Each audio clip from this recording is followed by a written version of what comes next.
11 लाख। ये सिर्फ एक नंबर नहीं है, ये उन लोगों की कहानी है, उन इंसानों की जिन्हें अपना घर बार सब कुछ छोड़कर भागने पर मजबूर कर दिया गया। और यही वो पैमाना है उस बड़े मानवीय संकट का जो मिडिल ईस्ट में पनप रहा है। आज की हमारी पड़ताल इसी पर है कि आखिर कैसे ये पूरा इलाका जंग के इतने करीब आ खड़ा हुआ। देखिए, इस संकट का जो सबसे भयानक चेहरा है वो लेबनान में दिख रहा है। हालत ये है कि वहाँ हर 5 में से एक इंसान बेघर हो चुका है। पर कहानी सिर्फ लेबनान की नहीं है, ये तो एक बहुत बड़े रीजनल टकराव का नतीजा है। एक ऐसा टकराव जिसकी सबसे बड़ी कीमत हमेशा की तरह आम लोग चुका रहे हैं। लेबनान में जो हो रहा है उस तबाही का अंदाज़ा लगाना भी मुश्किल है। 11 लाख से ज़्यादा लोग बेघर, हेल्थ केयर सिस्टम पूरी तरह से तबाह हो चुका है। सोचिए ज़रा, 90 से ज़्यादा बार हेल्थ फैसिलिटीज़ पर हमले हुए हैं, बड़े बड़े अस्पताल बंद पड़ गए हैं। और ये सब क्यों? क्योंकि ये देश बाहरी ताकतों, अमेरिका, इजराइल और ईरान, इनके बीच बढ़ते तनाव की आग में झुलस रहा है। तो सवाल यही उठता है कि हालात इतने विस्फोटक हुए तो हुए कैसे? इस पूरे टकराव की नींव कहाँ रखी गई? तो इसकी जड़ें हमें मिलती हैं 2003 के इराक युद्ध के बाद, जब अमेरिका ने मिडिल ईस्ट में अपनी सबसे बड़ी मिलिट्री डिप्लॉयमेंट की। और ये कोई छोटी-मोटी तैनाती नहीं थी, ये एक साफ इशारा था कि इस इलाके में पावर बैलेंस को अब पूरी तरह से बदलने की तैयारी हो रही है। साल 2026 की शुरुआत होते ही घटनाएं बहुत तेजी से बढ़ने लगी, एक के बाद एक। जनवरी के आखिर में एक अमेरिकी कैरियर स्ट्राइक ग्रुप पहुंचा। एक हफ्ते बाद ही एक ईरानी ड्रोन को मार गिराया गया। फरवरी के बीच तक एक और अमेरिकी कैरियर रवाना हो चुका था और जवाब में ईरान ने भी मिलिट्री ड्रिल्स शुरू कर दी। और फिर महीने के खत्म होते होते अमेरिकी स्टेल्थ फाइटर्स इजराइल में तैनात थे और ईरान पर जॉइंट स्ट्राइक्स शुरू हो चुकी थी। मतलब 1 महीने से भी कम वक्त में ये इलाका तैयारी से निकलकर सीधे सीधे एक लड़ाई में कूद चुका था। और जिस तरह की मिलिट्री पावर वहां जमा की गई थी वो सच में चौंकाने वाली थी।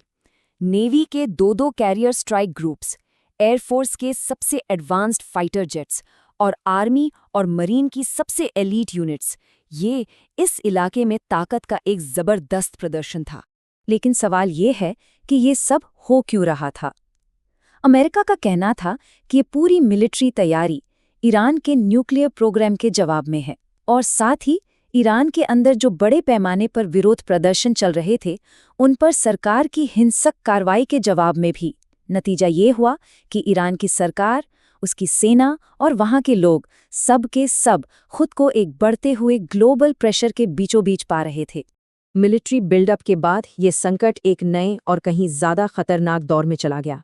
अब बात सिर्फ सेना की तैनाती तक सीमित नहीं थी, अब सीधी आर्थिक नाकेबंदी और खुली धमकियों का दौर शुरू हो गया था।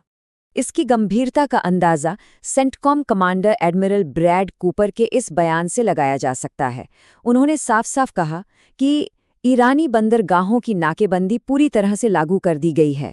अमेरिकी फोर्सेस ने समंदर के रास्ते ईरान से होने वाले हर तरह के व्यापार को पूरी तरह रोक दिया है। मतलब ये ईरान की इकोनॉमी को घुटनों पर लाने की एक सीधी कोशिश थी। जाहिर है ईरान ने भी इसका कड़ा जवाब दिया। वहां के राष्ट्रपति मसूद पेजेश्कियान ने सवाल उठाया कि किस अधिकार से और किस जुर्म के लिए हमारे देश पर हमला किया गया।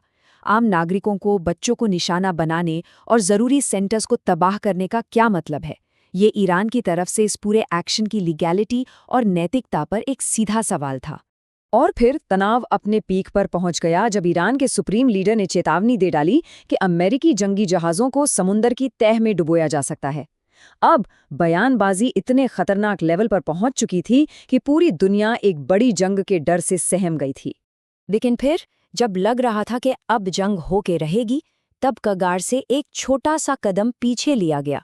डिप्लोमेसी को एक मौका मिला और एक बहुत ही नाजुक सी सीज फायर यानी युद्ध विराम का ऐलान हुआ।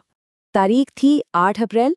अमेरिका और ईरान के बीच 2 हफ्तों का एक कंडीशनल सीज फायर शुरू हुआ, इस शर्त पर कि बातचीत फिर से शुरू होगी। ये टेंशन कम करने की दिशा में एक बहुत बड़ा कदम था और इसने पूरी दुनिया को थोड़ी राहत की सांस जरूर दी। लेकिन शांति इतनी आसान कहाँ थी? असल में दोनों तरफ की जो मांगें थीं उनके बीच जमीन आसमान का फर्क था।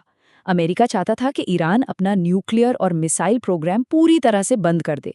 वहीं ईरान का कहना था कि एनरिचमेंट उसका हक है और बातचीत सिर्फ न्यूक्लियर मुद्दों तक ही सीमित रहनी चाहिए। अब इन दो बिल्कुल अलग स्टैंड्स के साथ कोई पक्का समझौता होना नामुमकिन सा लग रहा था। और यहीं पर इस कहानी का एक बहुत ज़रूरी पहलू सामने आता है जिसे समझना ज़रूरी है।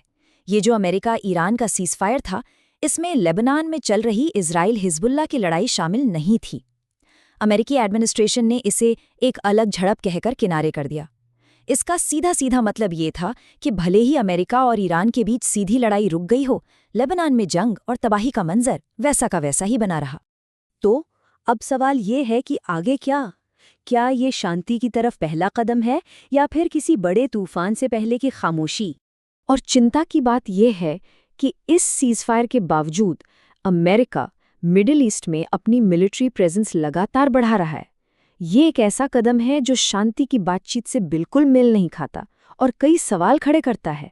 इस इलाके में लगातार नई फोर्सेस भेजी जा रही हैं। एक और कैरियर ग्रुप जिसमें करीब 6,000 सैनिक हैं। एक एम्फीबियस रेडी ग्रुप जिसमें 4,000 से ज्यादा जवान हैं। लॉजिस्टिक्स और रिफ्यूलिंग ऑपरेशन सब जारी हैं। देखिए, ये सब शांति वार्ता के संकेत तो बिल्कुल नहीं है। ये इस बात का इशारा है कि अमेरिका हर तरह के हालात के लिए अपनी पोजीशन मजबूत कर रहा है।